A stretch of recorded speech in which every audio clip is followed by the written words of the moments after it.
Hello and welcome to the latest update of the sugarcane rainfall outlook for the Central District. In this issue, we will look into how the Access S model verified for rainfall over June before covering July rainfall to date. We'll then look at short-term weather watch points before seeing what the rainfall outlooks have in store over the coming months. So how did the Bureau's long-range Access S model perform over the month of June? The image on the left is the observed rainfall, in the middle that rainfall converted to percentage of mean, and on the right the Access S rainfall outlook for June, issued in late May.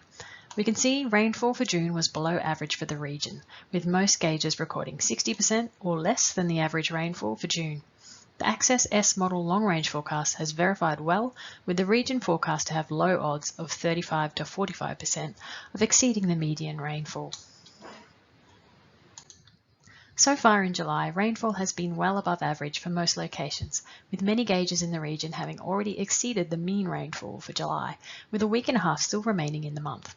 The exception is the Upper Pioneer Valley, with rainfall totals so far around 20 to 30 millimetres, having reached around 50 to 70% of the average July rainfall. The bulk of this rainfall, particularly for inland areas, was delivered in the unseasonable cloud band, which moved through in the first week of July. In the short term, little in the way of rainfall is expected across the region until mid to late next week, when a surge in the southeasterlies is expected to bring a period of mostly light showers to the region, with less than 10 millimetres expected over the growing areas and higher falls about the ranges.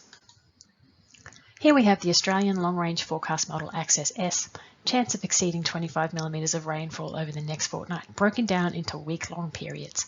You can access these maps on the link above or by Googling BOM Climate Outlooks and choose from a number of different rainfall thresholds, and these maps get updated daily with the latest model data.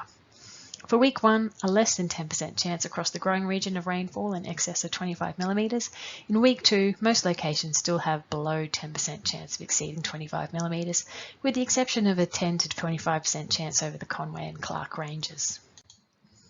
Moving on to the month of August, and we're looking at close to even odds of 45 to 55% of exceeding the median rainfall for the month, increasing to 55 to 60% just east of Proserpine.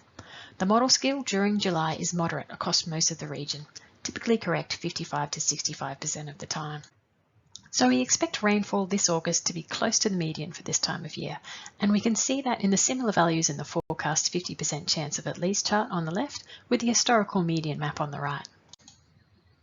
Breaking the rainfall odds down further for August with the high chance on the left, 75% chance of receiving, and the lower chance totals on the right, the 25% of receiving, to give us an idea for the potential rainfall spread for the month. So, for example, roughly eyeballing the sugar growing regions, we're looking at around 1 to 25 millimetres, with higher falls about the ranges. And a quick look forward into the outlook for spring months now, from September through to November. And the model accuracy is high to very high for this time period, typically getting it right 65 to more than 75% of the time, which gives us increased confidence in this outlook.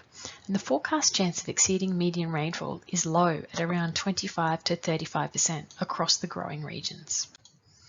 And a reminder, for an alternate look at the rainfall output from the Australian Long-Range Forecast Model Access S, you can check out the Climate Services for Agriculture website, Google Climate Services for Agriculture, and you can get tailored rainfall information for a point location for both monthly and seasonal timescales. That's it for this update.